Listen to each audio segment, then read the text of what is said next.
Reporting to you on this Tuesday night, I'm Conall Smith. And I'm Olivia Minzola. Welcome to the news desk. Brian Ortiz was fortunate enough to attend a speech recently that was conducted by Elena Fernandez, the daughter of former Cuban dictator Fidel Castro. What did you learn, Brian? Thanks, Conall and Olivia. That's right, with the kickoff of Hispanic Heritage Month, the Multicultural Center has been hosting an event called Una Semana de Orgullo, or a Week of Pride. To kick off this event, Fidel Castro's daughter, Elena Fernandez, spoke at Carver Hall Auditorium in a packed house. As her speech went on, she got deeper into her life as a Cuban.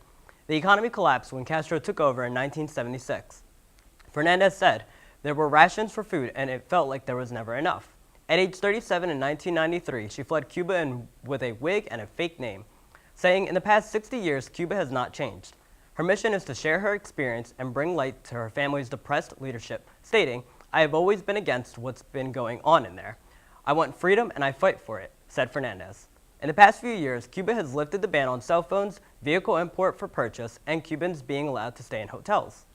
When Castro started getting very sick, his brother Raul took over in 2008. He is very lenient and has improved relations with the United States with Obama. Fernandez currently resides in Miami and has one daughter. The finale of a Week of Pride extravaganza concluded on Friday with a performance by Bombayo in the Kerr Union Ballroom. In California, firefighters continue to battle wildfires that have destroyed homes and businesses and left at least 17 people dead. More than 20,000 Californians were forced to flee their homes to seek shelter in towns far from the brunt of the blaze. Vice President Pence had visited California on Tuesday to grant federal aid to assist in relief efforts. Wildfires in Northern California are more prominent in October due to dry conditions that allow them to spread rapidly.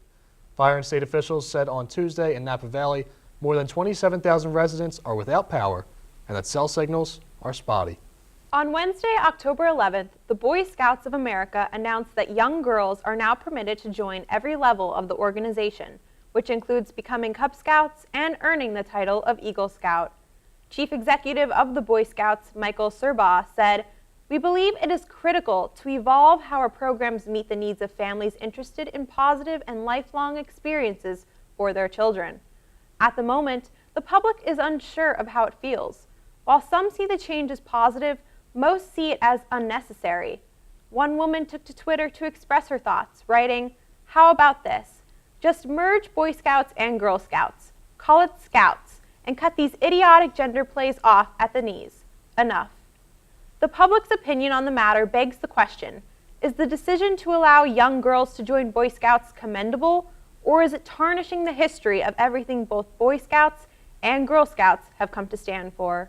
At the Louisiana State University, 10 individuals have been arrested in connection to the death of freshman Maxwell Groover, a potential pledge of the fraternity Phi Delta Theta at LSU.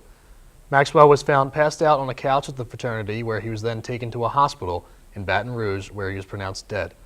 The toxicology report stated that Mr. Groover's BAC was recorded at 0.496%, which is over 6 times above the legal driving limit of 0.08%. Mr. Groover's death is not the first in the case of fraternity hazing gone wrong.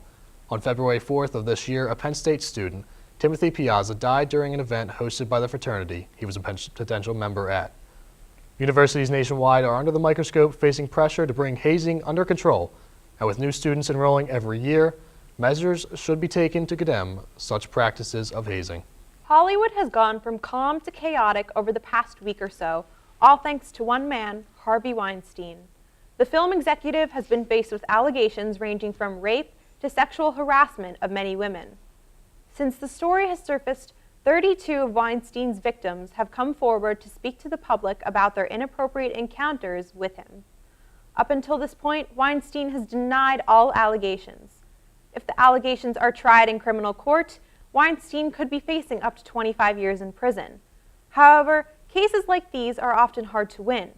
Ann Coughlin, a University of Virginia law professor, stated, "The misogyny in the law and in the culture has made it exceedingly difficult to win convictions."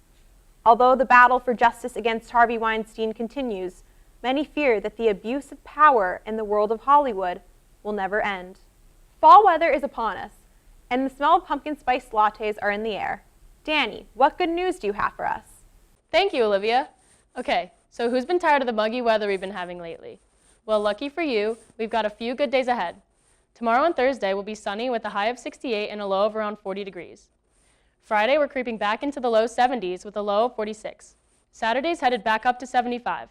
After that, however, there will be a lot of rain because a cold front is approaching us. I know what you're saying, finally, right? Since everyone wants the flannels, sweaters, and hot pumpkin spice coffee every day type of weather. I mean, I hear ya. It is already mid-October, but hey, maybe we'll get the chilly Halloween weather we've been waiting for after all. I guess we'll see next time.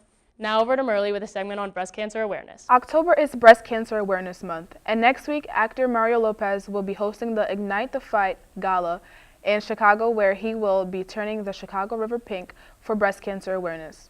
Breast cancer takes the lives of over 40,000 people every year, and it is highly recommended that women get mammograms at least once per year. Hotspot and the wrap-up are up next.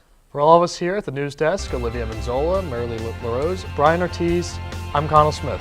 Thank you for tuning in, and good night.